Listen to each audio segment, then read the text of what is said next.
শুরু হলো 5 ব্যাংকের একীভূতকরণ। বোর্ড ভেঙে দিয়ে আলাদা আলাদা ভাগে 5 ব্যাংকের জন্যই প্রশাসক নিয়োগ দিল বাংলাদেশ ব্যাংক। গভর্নরের দাবি, চলতি মাসের শেষেই ব্যাংকগুলোতে 2 লাখের কম আমানত আছে এমন গ্রাহকরা নিজেদের টাকা তুলতে পারবেন। এদিকে ব্যাংকগুলোর মালিক এখন থেকে সরকার। সাদাত হাবিবি সেতুর রিপোর্ট। গুঞ্জন ছিল একীভূতকরণের প্রক্রিয়ায় থাকা 5 ব্যাংকে প্রশাসক নিয়োগ হবে নভেম্বরের প্রথম সপ্তাহে। সেই গুঞ্জন সত্যি করে বুধবার 5 ব্যাংকের জন্য আলাদা 5 প্রশাসক এবং প্রত্যেক টিমের জন্য 5 জন করে মোট 25 কর্মকর্তাকে নিয়োগ দিল বাংলাদেশ ব্যাংক।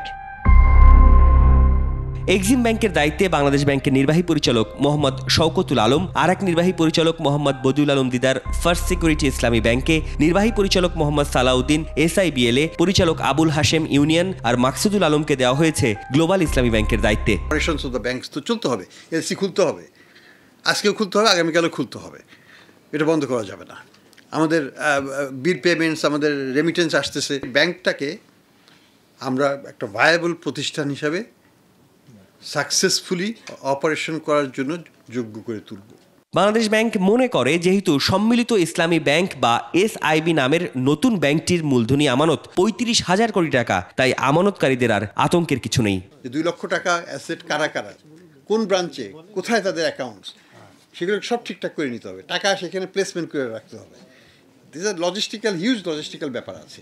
তো এগুলো করে আমরা আশাবাদী এই মাসের শেষ নাগাদ আমরা এখানে তাদের হাতে, যদি তারা চায়, তাদের হাতে দিতে পারবো। বুধবার বাংলাদেশ ব্যাংকের সংবাদ সম্মেলনে ব্যাংকের মালিকানা সম্পর্কেও কথা বলেন গভর্নর। কোনোভাবেই তারা ফিট অ্যান্ড প্রপার টেস্টে আবার বাংলাদেশের ব্যাংকিং খাতে বা এসে কোনো একটা অবস্থান নেবে, এটা আমি অন্তত কল্পনা করি না, আশা করি না। তারা আইনগতভাবেই চিরকালের জন্য বাংলাদেশের আর্থিক খাত থেকে বিতাড়িত হয়েছেন। এস আলম বা অন্য ব্যবসায়ী গোষ্ঠীর প্রভাবে এই প্রক্রিয়া শেষ পর্যন্ত সফল হবে কিনা, এমন প্রশ্নের পাশাপাশি এদিন গভর্নরের কাছে সবচেয়ে বেশি এসেছে আরও 2 প্রশ্ন। নির্বাচন পরবর্তী রাজনীতিতে এই উদ্যোগ টিকবে কিনা, আর 5 ব্যাংকের শেয়ার কেনা বিনিয়োগকারীদের কি হবে।